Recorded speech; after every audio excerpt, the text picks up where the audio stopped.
The first killing believed to have been at the hands of Jack the Ripper is that of Mary Ann Nichols, Polly to her friends and family, and she was born Mary Ann Walker on the 26th of August 1845. As a child, Polly lived with her parents Edward Collins, a locksmith, and Caroline Walker, and was the second of 3 children. When Polly turned 18, she would move out of her family home after she met a printer machinist named William Nichols.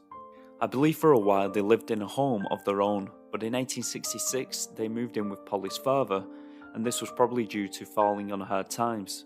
In total, Polly and her husband had a grand total of 5 children, 3 boys and 2 girls, and around 1980 they finally moved into their own house.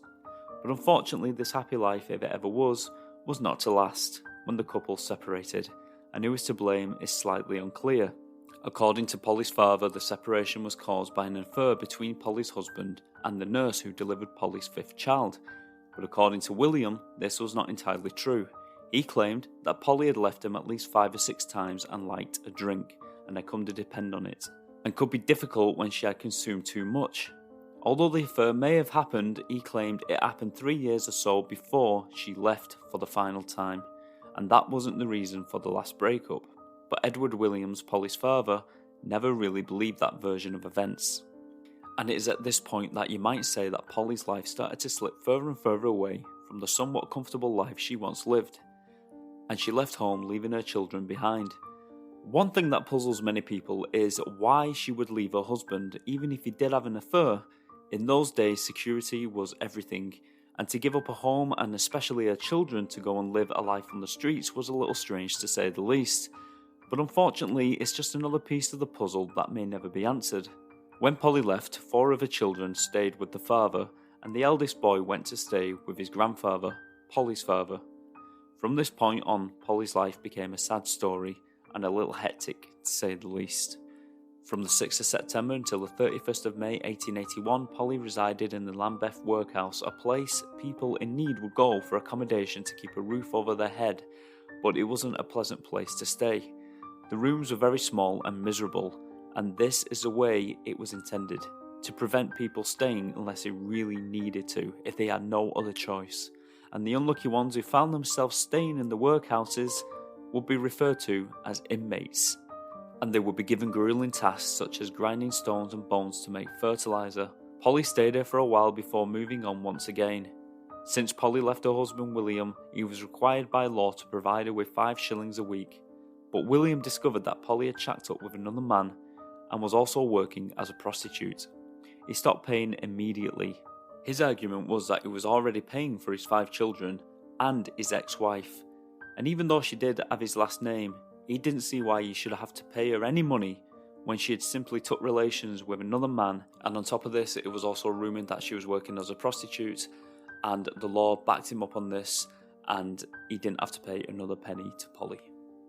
In 1883, Polly moved back in with her father, but this didn't last for long as their personalities would clash and they would quarrel on occasion. This was mainly due to the drink. As we all know, Polly liked to have a drink of alcohol every now and again, and apparently she wasn't a very nice person when she drank, and a few months after this, she would leave her father's home for good. Polly's father didn't see her until June of 1886, after his son had burned to death after a paraffin lamp exploded all over himself. So Polly attended the funeral. Her father would later tell police that he saw her at the funeral, but the argument was still too fresh and they made no attempt to talk to each other. But he did notice that Polly was wearing a nice dress, which suggested her situation had changed for the better. It would seem that Polly's newfound situation perhaps didn't last too long, because there are records showing that she spent the remaining years of her life in and out of various workhouses, as well as begging, prostitution and getting in trouble with the law, and her ongoing problem with alcohol was also apparent. But Polly wasn't at the workhouses for long before she found work as a domestic servant to a Mr. and Mrs. Cowdery. It seems at this point in Polly's life she may have had a good chance to make an attempt of getting her life in order. It was believed that she was actually very happy and proud to be in the employment of the household, and she was especially happy because the couple she worked for didn't drink, and this would hopefully keep her away from temptation. But before we go any further, I'd like to get this point across by reading a letter that Polly actually sent to her father. This is the actual letter that her father received from Polly. I'd just write to say you will be glad to know that I am settled in my new place and going on all right up to now. My people went out yesterday and have not returned, so I am in charge. It's a grand place inside with trees and gardens back and front. All have been newly done up. They are teetotalers and religious, so I ought to get on. They are very nice people and I have not too much to do. I hope you are all right and the boy has work. So goodbye for the present. Yours truly, Polly. Answer soon please and let me know how you are. In the letter, it is easy to tell that Polly seemed to have high hopes for her new employment. Unfortunately, when Polly's father responded to the letter, he would receive a letter back, explaining that Polly had run away from the house after only 3 months, and had also stolen clothing from Mr. and Mrs. Caldry that came to the value of £3 and 10 shillings. The next we know about Polly is that in the summer of 1888 she was briefly sharing a room and a bed with an elderly lady named Ellen Holland in a lodging house at 18 Thrall Street. She briefly left this house and found another lodging home, but she wasn't there for much longer than a week before she returned to the lodging house at 18 Thrall Street on the 31st of August, the night of her death.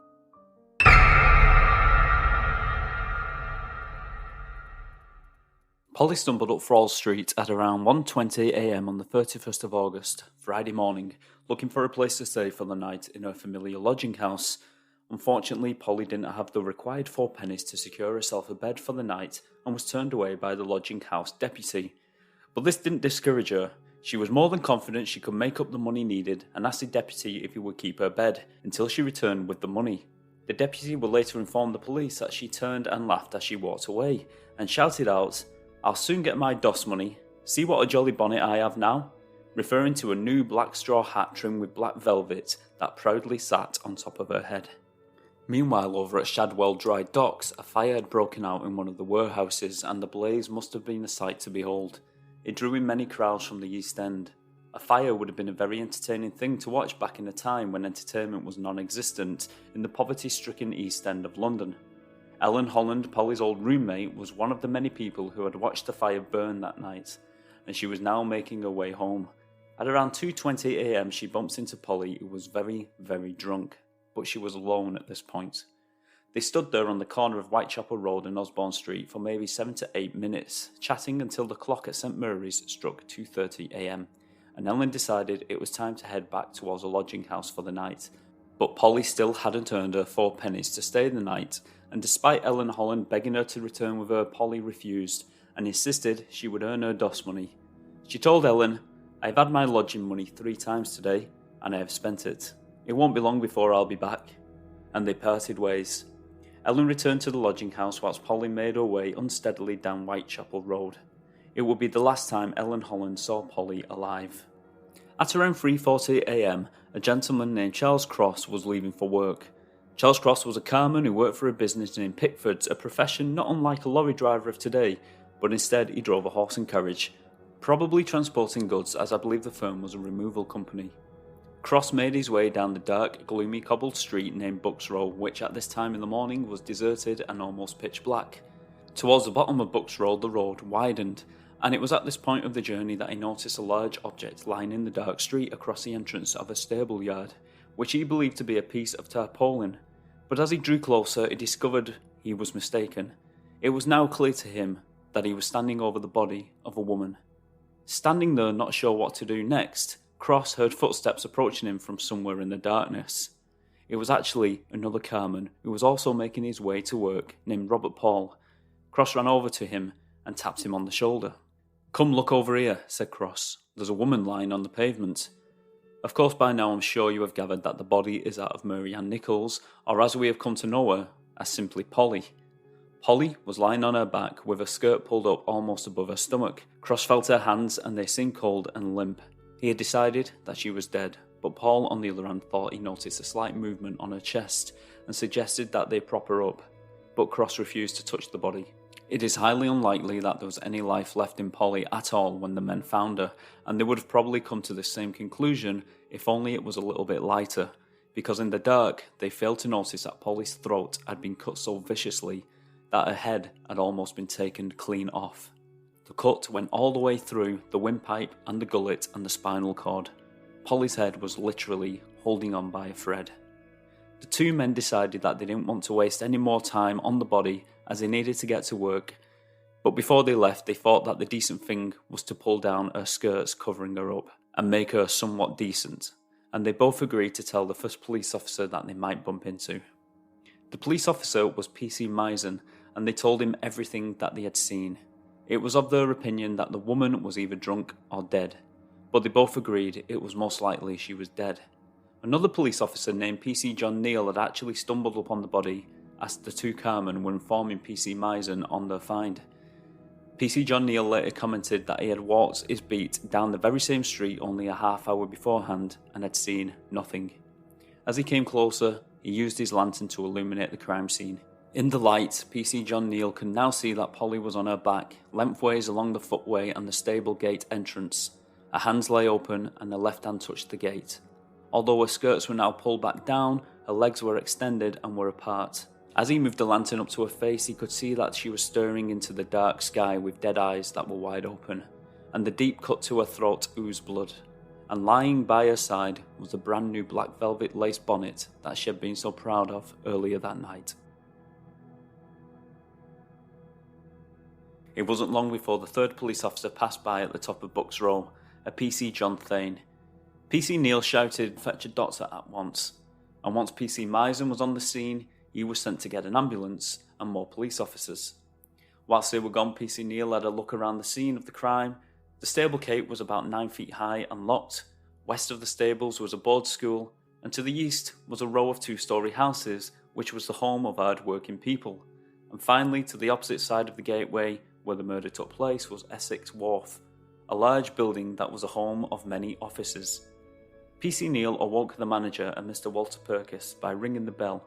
Mr. Purkis and his family lived in the building, and so were all fast asleep. When Mr. Purkis appeared in the upper window, he confirmed with the officer that he nor his wife had heard a thing. PC Neal also knocked up a lady living opposite, but she also had heard nothing of the murder that had been committed just outside. At around 4 AM, Dr. Llewellyn arrived on the scene, and upon doing an examination right there on the street, he pronounced her dead. But according to him, she hadn't been dead for long due to the body being warm, especially the legs. He suspected that she had been dead maybe half an hour, meaning that it is possible that the Carmen Charles Cross may or may not have disturbed the murderer. The streets were starting to come alive with early risers and people whose professions required them to start work earlier than most. This included 3 horse slaughtermen from a nearby slaughterhouse who had been at work most of the night, and as you can imagine, having a profession like theirs, they were questioned, but they all had strong alibis. When the ambulance arrived, the body was lifted to reveal only a small amount of blood on the floor. In fact, not even half a pint. Most of the blood had been absorbed by Polly's clothing. Her entire back to her waist was covered in blood. The police quickly finished up their investigations, some might say too quickly, and had the body moved away from curious eyes, and the blood left behind was washed away, which probably washed away any evidence that may have been useful. Upon a further and more thorough examination at the morgue, it was found that the deep cut that nearly severed Polly's head was not the only mutilation inflicted by the killer. The following is Dr. Llewellyn's statement at the inquest. 5 of the teeth were missing, and there was a slight laceration of the tongue. There was a bruise running along the lower part of the jaw on the right side of the face that might have been caused by a blow from a fist or pressure from a thumb. There was a circular bruise on the left side of the face, which also might have been inflicted by pressure of the fingers. On the left side of the neck, about 1 inch below the jaw, there was an incision about 4 inches in length that ran from a point immediately below the ear. On the same side, but an inch below, and commencing about 1 inch in front of it, was a circular incision which terminated at a point about 3 inches below the right jaw. That incision completely severed all of the tissues down to the vertebrae. The large vessels of the neck on both sides were severed. The incision was about 8 inches in length. The cuts must have been caused by a long-bladed knife, moderately sharp, and used with great violence. No blood was found on the breast either, or the body, or the clothes. There was no injuries about the body until just about the lower part of the abdomen. 2 or 3 inches from the left side was a wound running in jagged manner. The wound was a very deep one, and the tissues were cut through. There were several incisions running across the abdomen, and there were 3 or 4 similar cuts running downwards on the right side, all of which had been caused by a knife which had been used violently and downwards. The injuries were from left to right and might have been done by a left-handed person. All the injuries had been caused by the same instrument. Now, before we move on, I will say that the mutilations were absolutely horrific, and it is believed that she was actually stabbed twice in the private parts as well. And when they got her back to the morgue, they actually discovered all these terrible, terrible injuries that were inflicted upon her, and it is believed that her intestines were also exposed. The fact that there was no blood underneath her and it had been soaked up by her clothing suggests that Polly was killed on the spot, and the blood flowed down her throat and underneath her. I've heard theories that she was killed while standing and the killer was facing her, or the killer came from behind, but due to the lack of blood spray, some people think that she may have been killed whilst on her back. As for the abdominal injuries, well, due to the lack of blood on her front, many believe that these wounds were inflicted around 5 minutes after she had died and bled out from her throat wound, and this would explain the lack of blood on the front of her clothing when the Ripper mutilated her. The next task was to try and identify the corpse, but unfortunately Polly had no identification on her person. What she did have was a white handkerchief, a comb and an old piece of broken mirror. However, the police had a lucky break after her petticoats were found to have Lambeth Workhouse marked on them, indicating that she may have been an inmate here at some time. And this was proven to be so after a lady who worked with Polly identified her as Mary Ann Nichols. Eventually, the police tracked down her husband and her father. Apparently, when her husband came to identify the body at the morgue, he looked down upon her and with a trembling voice he said, "Seeing you as you are now, I forgive you for what you have done to me." On the 6th of September 1888, Polly's coffin was transported from the mortuary to the cemetery by hearse. Thousands of people ventured out that day to witness Polly make her way to her final resting place. Upon the coffin was a single brass plaque that read Mary Ann Nichols, age 42, died August 31st, 1888. She was buried in a public grave with no headstone. It was over 100 years until she finally got a plaque with a name upon it. This was decided by the authorities of the cemetery, who were probably tired of tourists and ripperologists asking for the location of her final resting place. All efforts by the police to catch the killer proved futile, but little did they know they would get another chance. Only 2 days after Polly's funeral, another woman by the name of Annie Chapman was murdered in the backyard of 29 Hanbury Street, and all evidence pointed towards the possibility that it was the same murderer. It would seem that Whitechapel had a serial killer on the loose.